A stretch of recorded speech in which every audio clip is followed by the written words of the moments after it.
Welcome back, you degenerates, finally to Betting Diagonal. I'm Billy, and I'm here with Morgan, and it's been a long time. It's good to be back. I feel refreshed. I It feel is. wonderful. The I don't feel prodigal wonderful. I just sons lost. have returned. Yeah, I would say I feel wonderful. I just lost a bet, but I feel all right. I feel good. I feel What better is than I did. losing? What is losing when you're winning at life, right? That's, It's my here we go. My Charlie Sheenism of the day right there. That's a mix of your Charlie Sheen and your Matthew McConaughey Oh thing wait, coming up. I have a bunch of more McConaugheyisms, percolating right now. Yeah. Morgan's on a Matthew McConaughey green light Big time thing Matthew going. McConaughey. He hasn't even That's read the all book I've yet. done. I have not read the book yet. I actually am going to buy the audio book so I can hear his voice say it to me, read it to me. Oh, Um, serenade you on the way home. I think. Wrap it Oh up. my god, I'm very excited for that. Yeah, I think that's going to be pretty freaking sick. Yeah, well, we've been gone for a few weeks now. We all had a lot going on. But let's do a recap. Let's do a quick recap. What a tournament. First off. Our favorite sleeper, the ones you couldn't get him out of your mouth, Oral Roberts. They gave us quite the show. Usually, you got to pay extra for that kind of action, but Yeah. not this time. Shout out to them. It was a blast watching them. Shout out to Baylor, national champions. We were joking about it previously, like a week or so ago, how I bet on Gonzaga, but I had Baylor winning in my bracket.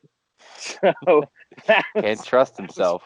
that was fun. Really enjoyed that one. Ended up pretty much losing on every end because my bet didn't win me as much as the bracket could have. I So saw it up on Twitter and I was like, why did he bet on Gonzaga? He bet the first half and the second half, and he bet the over. And none of it makes any sense. and nothing hit. It was like, you got to be kidding me. It was a tough tournament betting. We had some technical difficulties with my ability to read the card accurately and make good picks. So Hey, I started hot, and in the early rounds I usually do well, and then when it comes down, like we talked about, the lines start to get tighter. Vegas, there's less games for them to worry about. They can focus more in. Um, for me, I worked my ass off during the tournament to try to get everybody some winning bets. Didn't happen. I ended the tournament, I think, 21-28, something like that. Wasn't good. Wasn't good. I don't know what I ended the tournament. I'm sure you have a better idea of what I ended at, but I It know was. I don't want to know. It I have definitely wasn't no that interest. good. I have no interest in finding out. Remember back in like week 2 when I was claiming to be the college basketball guy and everything? Yeah. No, no, no, no, no, no. That's. That I was a am. mistake. I can read out the records because they're final. I went 348, 300 to 338, and with 9 pushes. Morgan over here, Mr. Oh, College Basketball boy. himself, went 24 games under 500. 226 out of 290 with 8 pushes. Not good, Bob. Not good. I gotta say, I feel like if I'm remembering correctly, I went into the tournament at 500. Yes.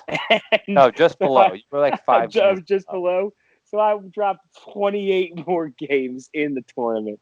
Mm-hmm. Not bad. You gotta love that. That is called consistency right there. Yeah. If you faded me this tournament, you made bank. Yeah. Unfortunately, I ended up.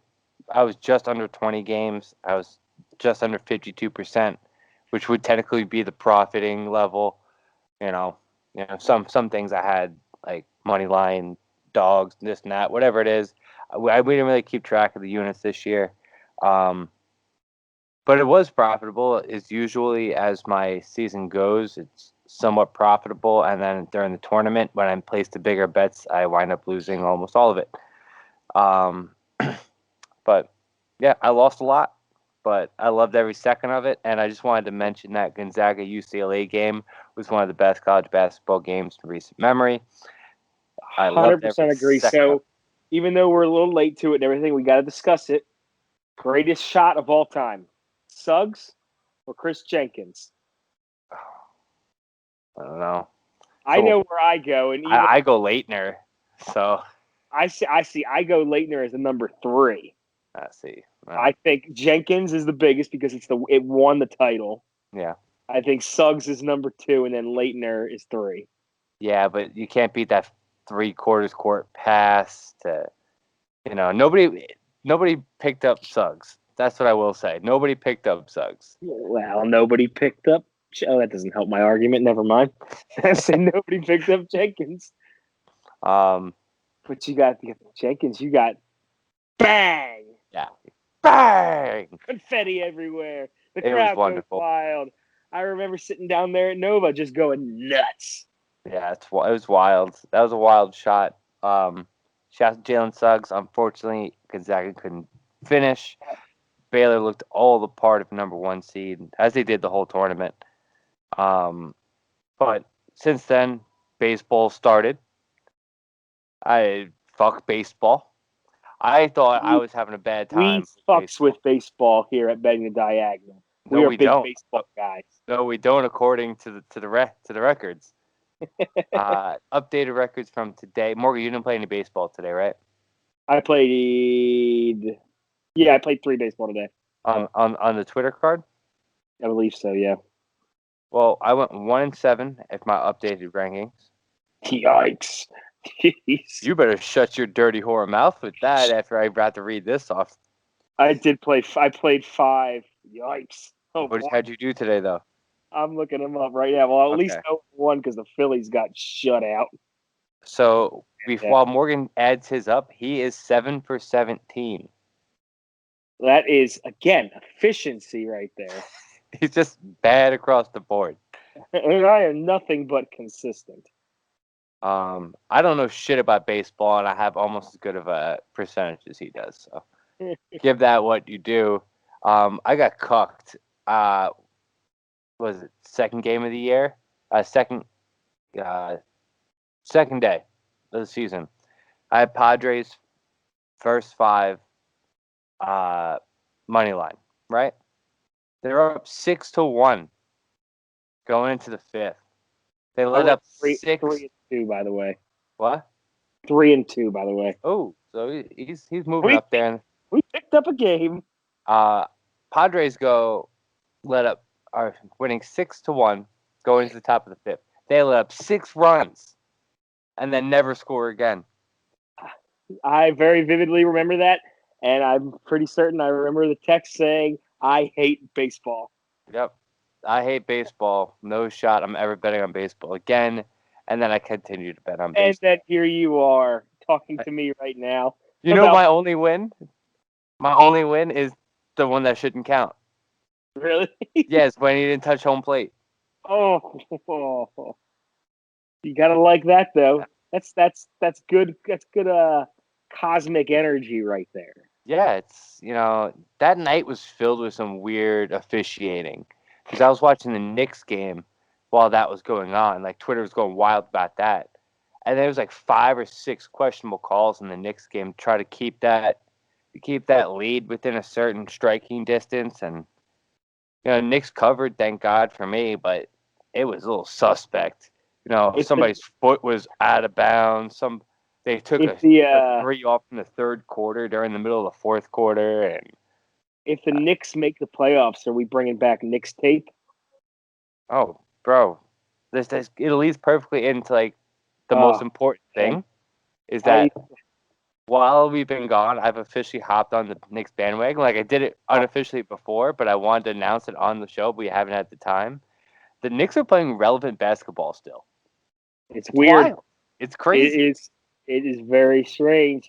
I mean, they're going to get spanked against the good teams, but you know, it's they're back. I mean, it's fun to watch, and they're a fun team. RJ Barrett has been phenomenal. Hmm. You've really seen his growth in this season after all the issues he had with shooting last year, and his free throw percentage I think was just over 60% last year. Like he started to figure it out. He's becoming a clutch shooter as well. That's exciting. If you just find get a lead guard in there, like I said, pretty sure I said a couple weeks ago. Watch out, Lonzo Ball coming in hot to the Knicks. Little Knickerbocker To the action for Knicks. him. The Knicks. You get a lead guard in there and something. Might be able to make some noise eventually. Yeah, man. I love. That's all they need. They should have won that game yesterday by 20 if they had a point guard. They had Alec Burks playing point with a minute So you left. ready for second bold prediction now for the Okay, Knicks this offseason? go I ahead. already said Lonzo, right? Carl Anthony Towns. I don't know. I think there's enough. I mean, I would like that, but I don't think that they Minnesota's looking need to him. possibly blow some things up. I can't win with him pretty much. It looks like they're going to try to build around Anthony Edwards. I can see Knicks have enough young pieces and they have their draft picks. Build a package around some of them. See, I'm of the belief you build within. You know, you don't need another big man. You got fucking 9 big men on the roster. You don't need it. But we'll see. I don't hate that. I just think that it's That wouldn't be unneeded, a terrible especially with duo though. Put Barrett and Towns. yeah, especially with how Randall's been playing. You don't need it. I actually didn't even think of him. I forgot he even existed. Actually, You forgot he even existed. He's in the I, playoff compl- race. I He's in the MVP completely race. forgot. Hey, All right, you're gonna completely forget about it. let's not get too crazy He's here. in the MVP race. He's in the The Knicks win third 5 games tier. without him. He's in like the third tier of the NBA and MVP race. Is it still in the race? I mean, technically, if you want to do it tiers, everybody's in the race. There's just people at the You know very who's not bottom. in the race? LeBron James, LeBron James. freaking loser. You know who's back in the race though? Embiid. Joel, the process Embiid. He is back. He is killing it again. This dude is the most, and I don't even say this as a biased Sixers fan because this is about the Sixers. He is the most talented player to ever play for the Sixers. More talented than Wilt, more talented than Iverson. The things that he can Stop. do at his Stop it. size. Stop it. Stop it. Stop. Think about it. Who has ever had more talent for that franchise than him? The things that he can do at his size, 7'2", 280 pounds, can do it between the legs, step back three. Wilt would shut him out 1-on-1. He would score I don't. 0 I points. think. 0 I points. think Embiid 0 would dominate Wilt because he's just so much more physical than Wilt was. What are you talking The about? We're the not getting into. bodies We're not. the I'm not getting. body types are so. We're do this off air. The body types are so different in the two of them, though. I think Embiid could just body him and push him down low all day. Wilt is one of my favorite all-time players, and I've never watched him play live. And I'll tell you why. This is the infamous story about Wilt that made me love him forever and ever and ever. Bill Russell, in his early years, goes up to try to dunk the ball, to try to block a dunk from Wilt. So Wilt, instead of dunking at that time, takes the ball, throws it off the backboard, misses on purpose. Next time down the court, he jumps up, dunks it on him, no problem. On the way back down the court, he says, if you ever put your hand anywhere near the fucking rim again, I will snap it on the rim. Gotta love a man like that. And be Don't hate that. I do like that. And B cried when a 3 went over him. I don't. There's no physicality. There's no mental toughness. All right. That's a tough sell that he cried and everything. That knocked him out of the playoffs. That was a heartbreaker. You should have. That Show was me the. championships, and then we'll talk about who's the greatest, most talented player. I'll give you a Sixers ring the end of this season. Okay. I got great faith that this is a Sixers year. Real quick, speak to the boys and girls about the Masters and what happened. Oh, what a great tournament! I watched most of it. I was off all week. You're a golf guy now, aren't you? Oh my God! I told you, getting involved in the golf action, just watching golf is fucking electric. But once you start putting some money on it, oh man, it is awesome. Congratulations to Hideki Matsuyama. Played a phenomenal, especially last 2 rounds of golf. Bringing home the first Masters to Japan, the first major winner to Japan. That is awesome. That is going to really help to grow the sport. If you watch him play, he is fun as hell to watch. They love golf. there. Apparently, Absolutely, yeah. he's now apparently the number one athlete in Japan. Hmm. It's huge. It's huge. It's huge for the sport because especially everyone always thinks when we watch golf and everything. Most of the other guys who aren't American, who are the elite players, are like the McIlroys from Ireland. You have the Lee Westwoods from England, Adam Scott from Australia. There's never really been that guy from like Japan or China who's really taken off and stuff, and that's going to grow the sport so much, which is awesome. But it was a great tournament. He made some phenomenal shots. I don't know how he does it because I sat there, practice swinging the way he swings, where he pauses at the top. I don't know how he does that. I not nearly the caliber of golfer that he is, but I cannot make that work. I went to the range and tried to hit some balls, and it was ugly trying to mimic that swing. My boy Jordan Spieth played great. He looks back. He's definitely, I feel very confident he will win at least one major this year. He played a phenomenal round, a couple rounds of golf. I don't even know how to say the guy's last name. Oh, I do. Will Zalatoris. I mean, freaking Happy Gilmore caddy guy Did you here. know that before the tournament? I knew who he was, but I'd seen him, but I never had put two and two together. Dude. It never crossed my mind once. And then once you see it, you can't ever unsee it. Mm-hmm. It's like, oh my God, holy shit, this is amazing. He's going to be a fun name. I knew who he was. He was never really anything big, but he's going to be a fun name to watch going forward. Hopefully, he keeps that momentum.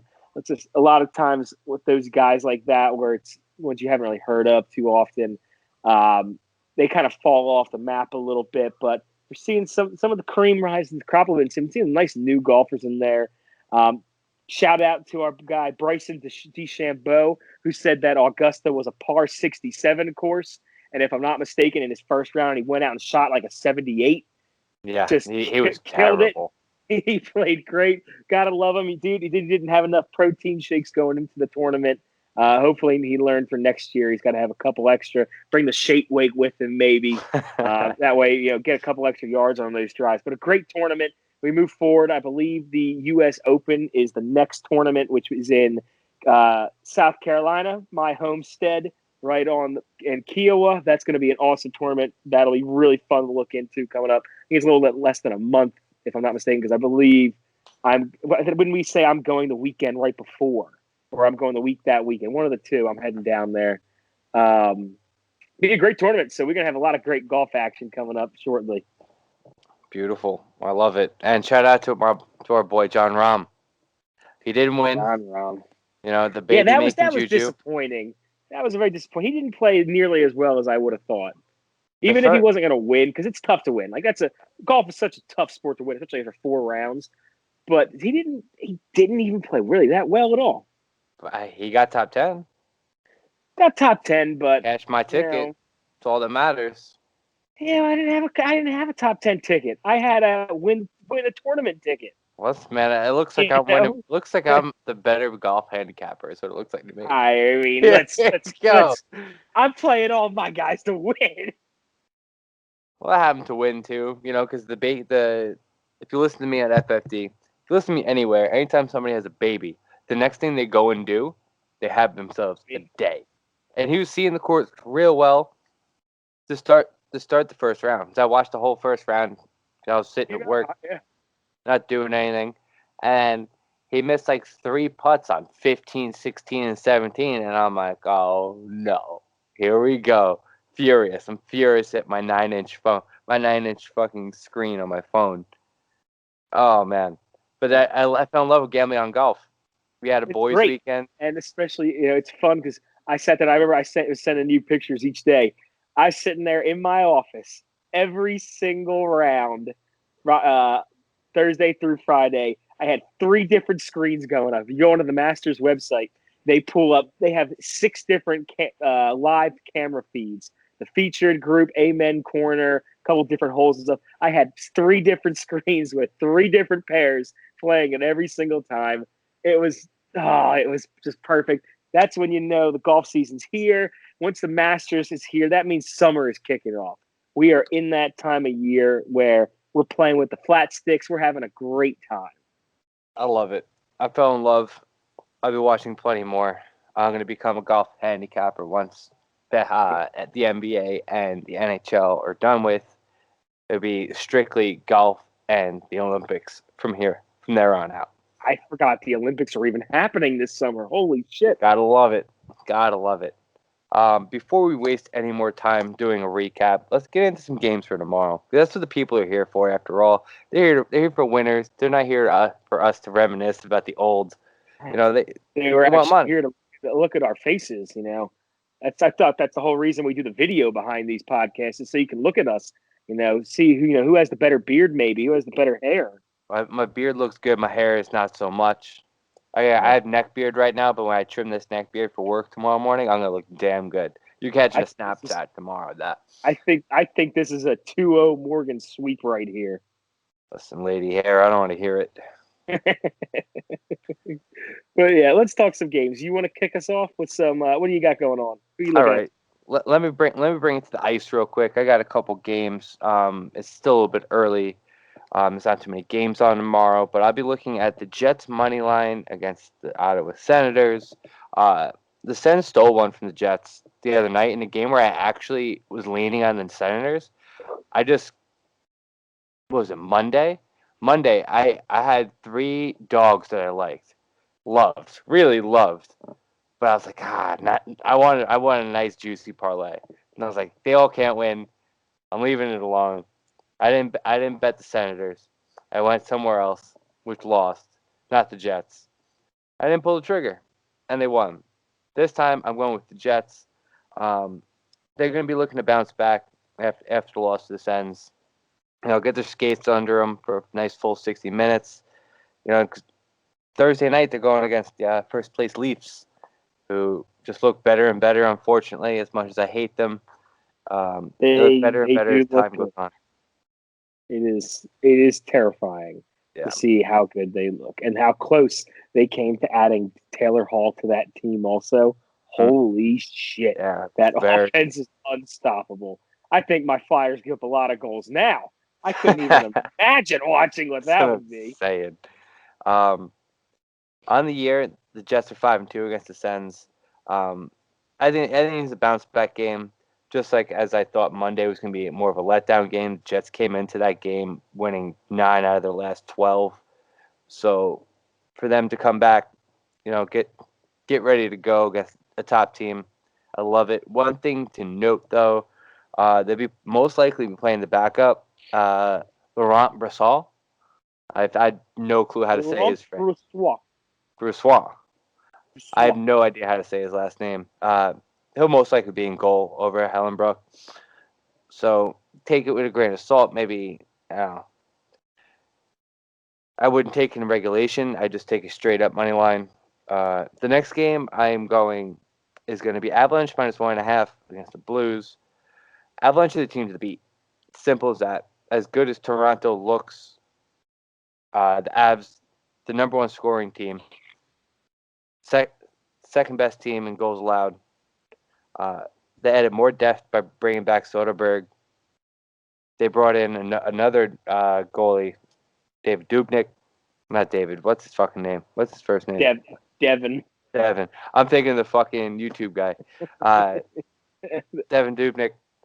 Uh, the odds-on favorite to win the cup. It's as simple as that. They're firing on all cylinders. This is the year they're bought all in.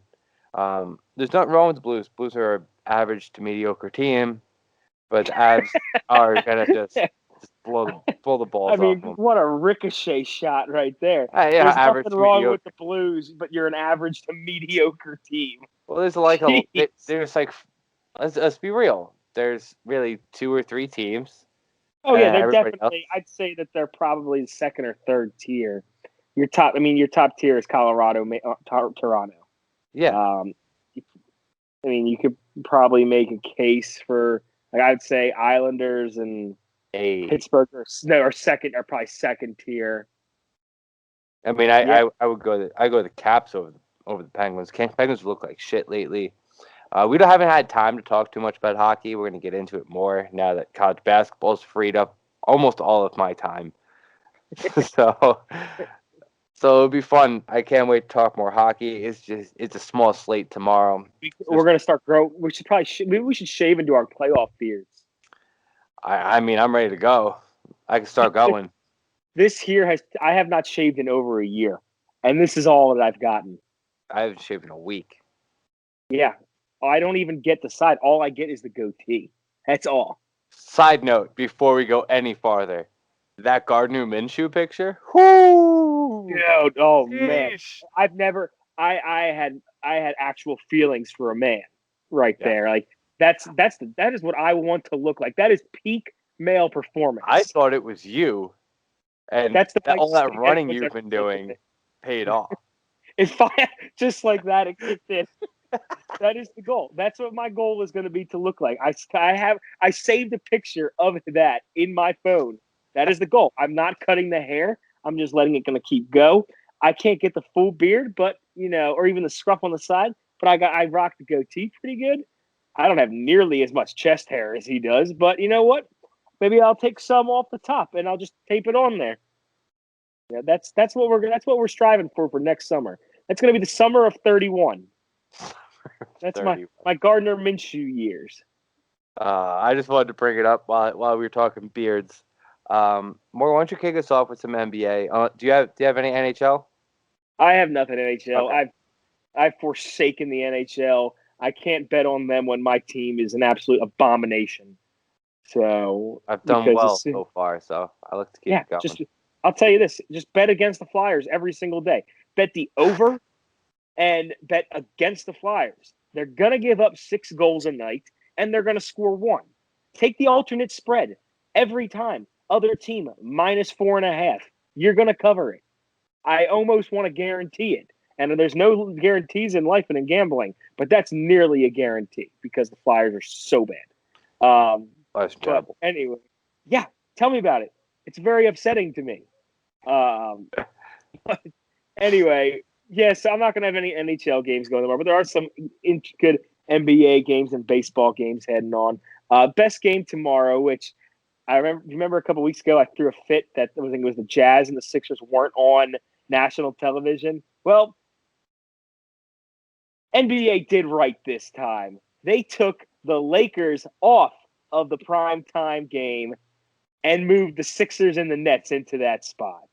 Well, That's that going to game, be regardless, should be over the Lakers game. it 100% should, I agree, but it was not. The Lakers were on tomorrow night's primetime originally against, let me see who they were. I'm going to find them. I don't know where they're at. They're somewhere on there. But originally the Lakers were supposed to be the main game this tomorrow night, and Lakers it don't got even play bumped. tomorrow.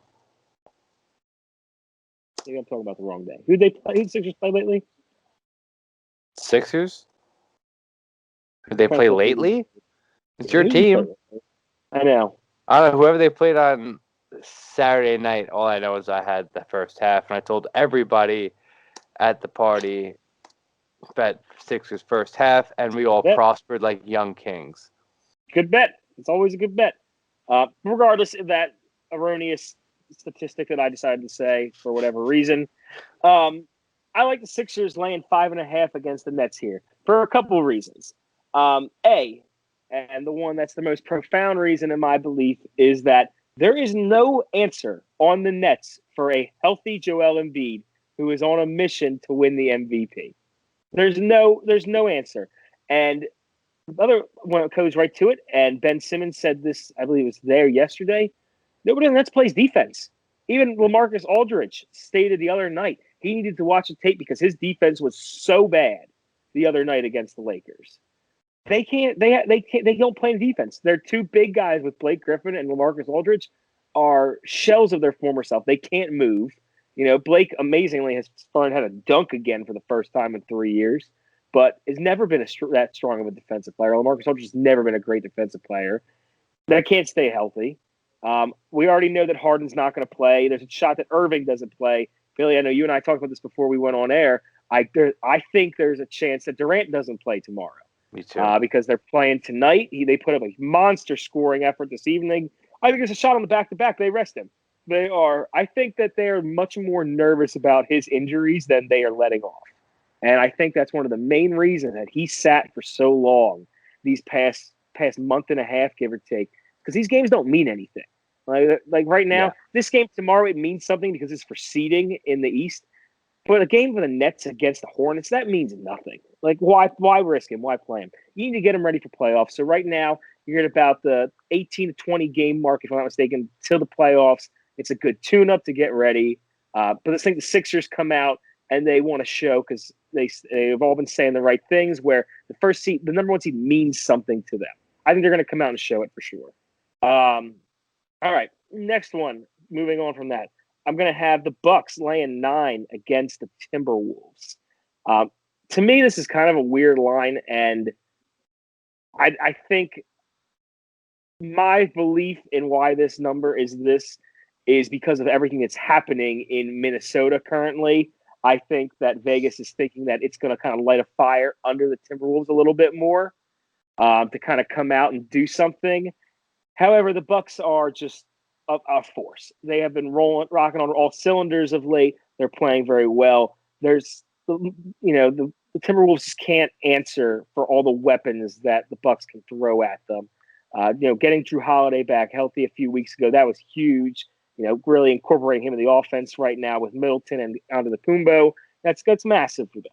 So I think that's going to be a really good play right there. And besides, Timberwolves are pretty much the worst team in the NBA. They stink. What's his face? Anthony Edwards didn't even know who Alex Rodriguez was today. I mean, this team isn't smart. There's so much going wrong in that organization right now. They're not going to win this game. Next one we're going to look at for tomorrow. I love the Heat +4 against Denver. And Denver has really become kind of everyone's darling right now after they picked up Aaron Gordon. And rightfully so. They look phenomenal as a team when he's out there. However, we were talking earlier, and everyone's seen it probably now. Denver lost Jamal Murray for the season. He's out. He tore his ACL. He's not coming back anytime soon. That changes things up a little bit. That brings Will Barton in from his kind of super reserve role as the sixth man. He's going to come in. Monte Morris is most likely going to be the starting point guard. Gary Harris has been a shell of himself in the past few years. So realistically, you're looking at minimal scoring coming out of that backcourt. That's a problem for the Nuggets. So I think the Heat taking 4 here. I think that's a good number to get for sure. Got it. Real quick, you guys just have to make sure about Jimmy Butler. He rolled his ankle. Keep an He eye was on in Jimmy pain. Butler. He was in pain. He didn't play the rest of the game. Yeah, keep an eye on that. That obviously he gets ruled out or anything, that might change some things. As of right now, that pick would be with Jimmy Butler in the lineup and playing. We'll see what happens with that one. Also going to take Clippers laying 10.5 against Detroit. If anyone's watched the Clippers of late, they look like the best team in basketball. If not, but I mean, they just look phenomenal. They're clicking. Paul George is coming to life. He's looking to avenge last year's playoff series. Kawhi Leonard is really kicking it in the gear right now. They haven't had as much backcourt issues that they've been running into. Ivica Zubac has done a great job as a double-double guy playing center right now.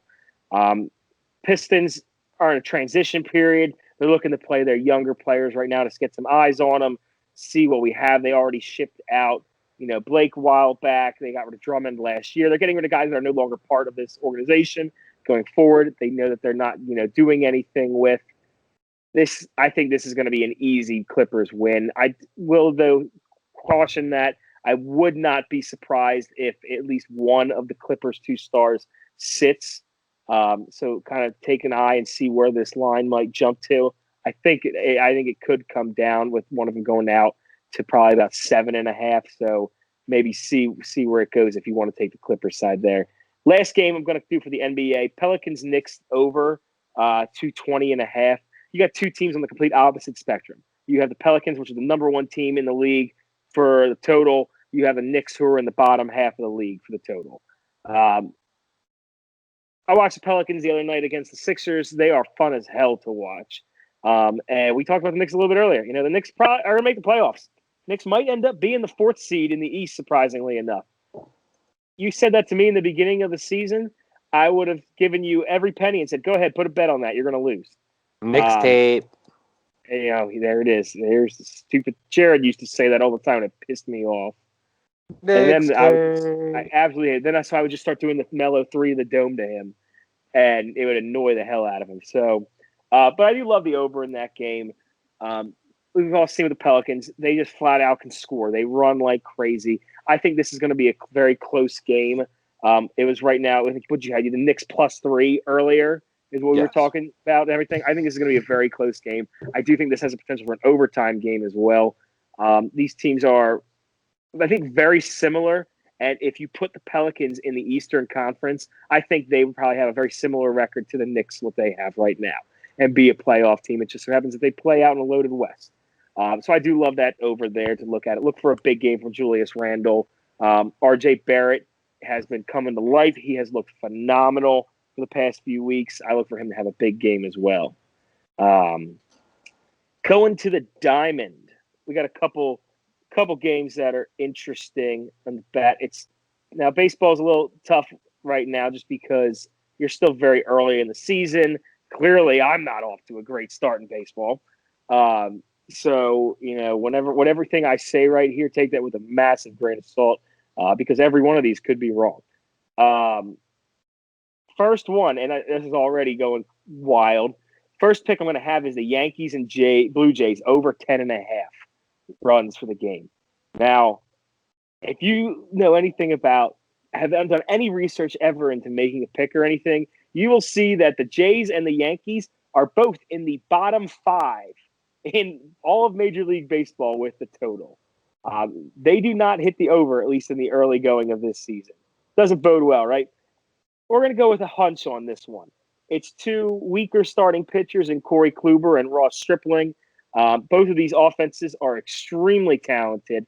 We're going to take a hunch that they're both one or both of them are going to break out tomorrow, and we're going to see like an 8-6 ball game. So hopefully that works out for me, right? Next one, we're going to take the Brewers money line over the Cubs. Brewers, for those, I know, Billy, I know you're not the biggest baseball guy in the world, but to those who follow baseball, the Brewers are a fun team to watch because of their two starting pitchers at the top of the rotation. Brandon Woodruff, who threw tonight, and tomorrow's starter, who's Corbin Burns. Corbin Burns is on a trajectory to be one of the best top 10 starting pitchers in all of baseball. He can strike out 10 guys a night. He can shut down any offense. The Cubs offense has been very inconsistent to start the season. Burns is coming off two great starts, so I think the Brewers are going to win that game. We're also going to go with the Nationals and Cardinals over 5.5. Now, the Cardinals put up a massive 14-run game tonight against the Nationals, against Steven Strasburg. We're going to see, again, a lesser pitching matchup. It's Joe Ross throwing for the Nationals, whom had a decent opening day start, but isn't really, anything too special to write home about. For the Cardinals, it's going to be the flamethrower, Adam Wainwright, who is barely getting over 80 miles an hour on his fastball these days. It has the makings for a home run derby of sorts for both of these teams. So I like the over there. Next one, Reds Giants over 8. Don't look now, but the Reds are one of the most fun teams to watch in baseball. Their offense is awesome. They Could have like fooled Nick me. Castellanos. Yeah, as Nick Castellanos said, they are a cocky bunch, and they just want to have a good time out there. And they are fun as hell to watch. I just wrapped up watching their game. Their game just ended. Giants ended up winning against them tonight. I think the Reds will come out and score a ton of runs tomorrow.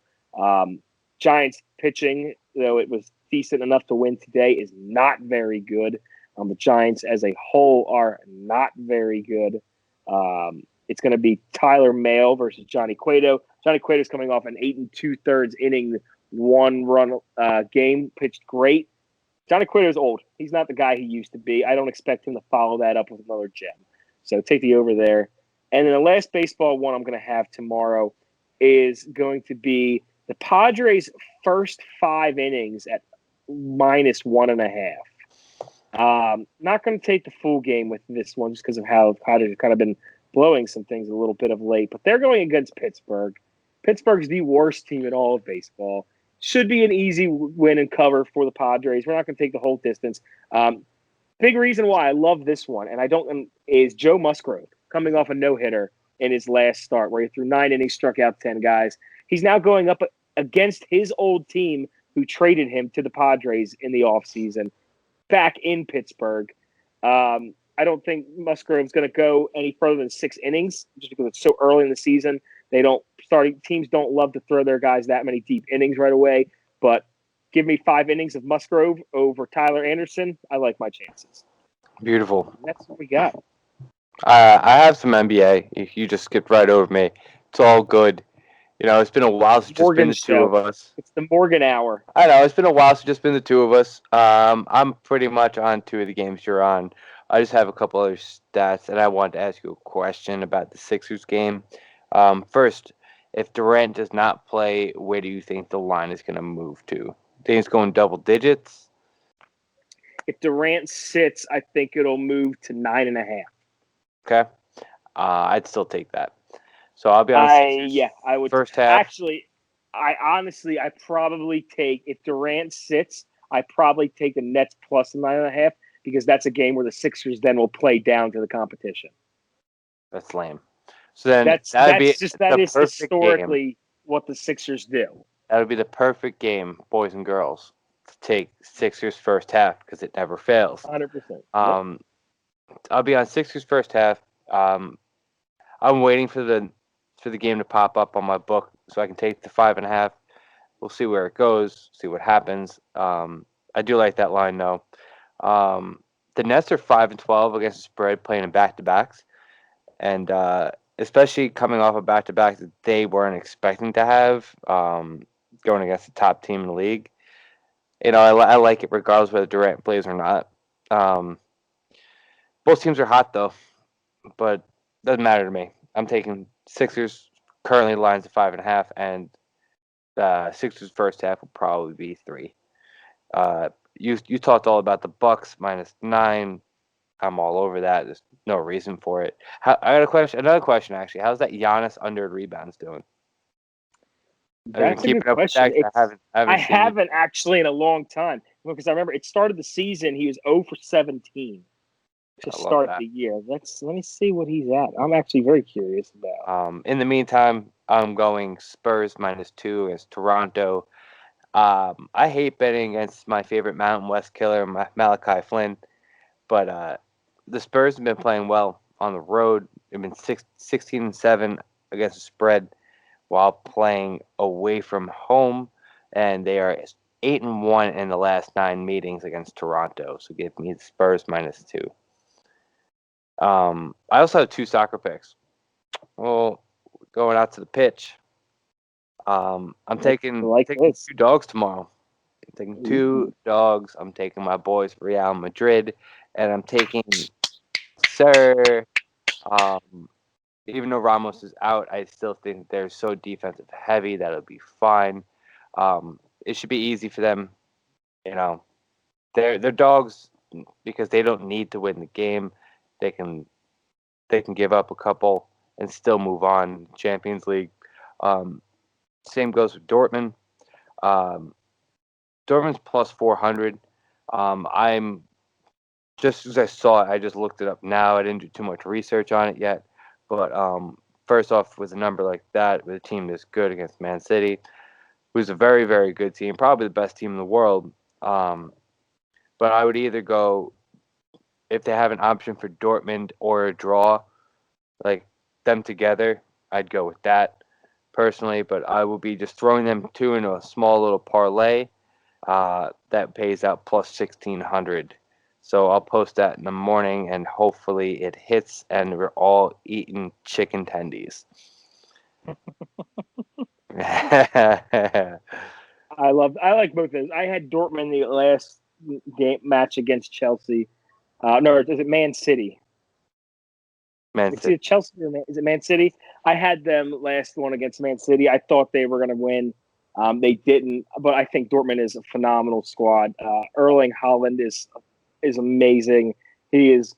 I can't wait to see him playing for Los Blancos in a couple years. He'll Mhm. look great out there. Um,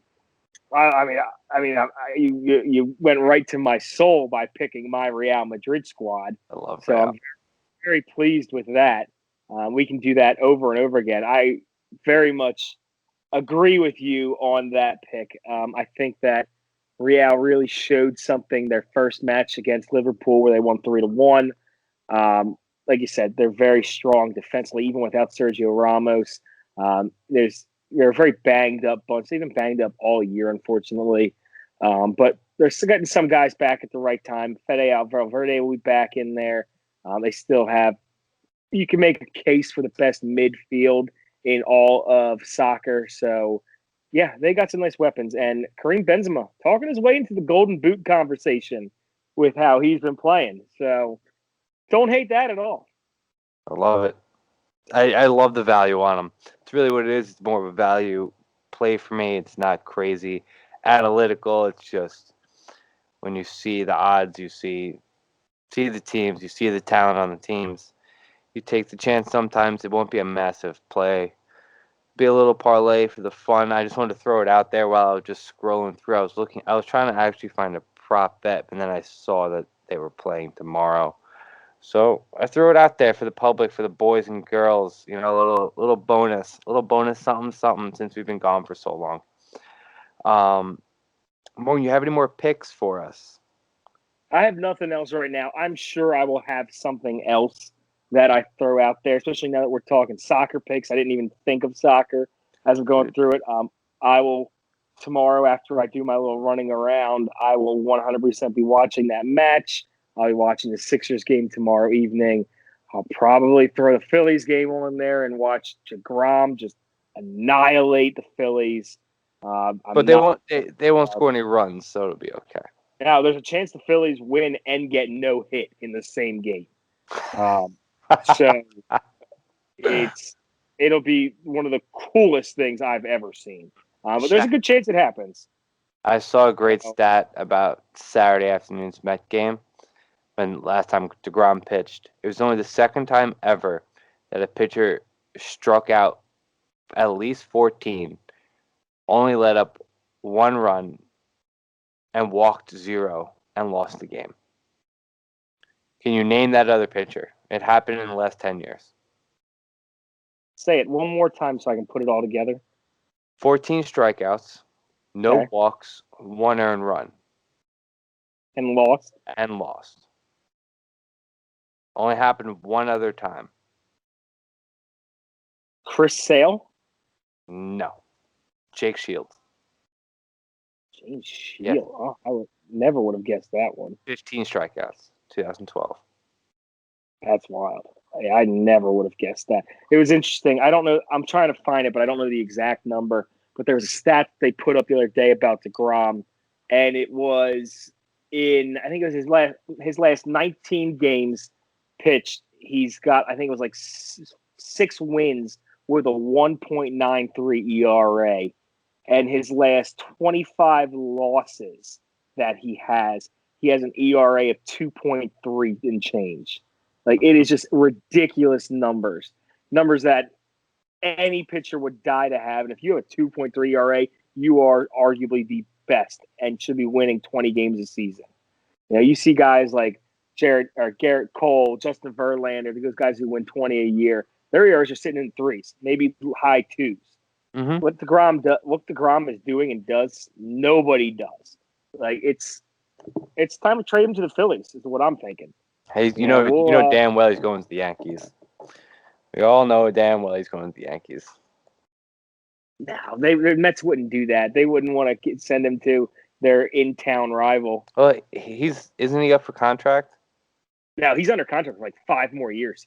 I think he I wants actually to opt out. I thought that the other day too, because I was really hoping he'd be a free agent so we could sign him. Mm. But Maybe I he'll think go on strike. Who knows? I mean, at this point, he should. The way that he just gets, it's not even. I don't even know if it's the Mets' fault at this point. Like, Yes, it they've is. moves to upgrade that offense. It's just there's something. It happens in every sport where whenever just someone's out there playing or something, there's just a weird psyche that all of a sudden takes over the team. Where they, for whatever, it used to happen to Cole Hamels for the Phillies, where whenever Cole Hamels would pitch, he would pitch a gem, not nearly to the degree that DeGrom does, but he would get 0 run support whatsoever. The year the Phillies had Halladay, Lee, Oswalt, and Hamels, Hamels was arguably the best pitcher in that rotation that year and had like 11 wins because the Phillies just wouldn't score. But Roy Halladay finished the year with like 23 wins. He's so good. He used to be so good.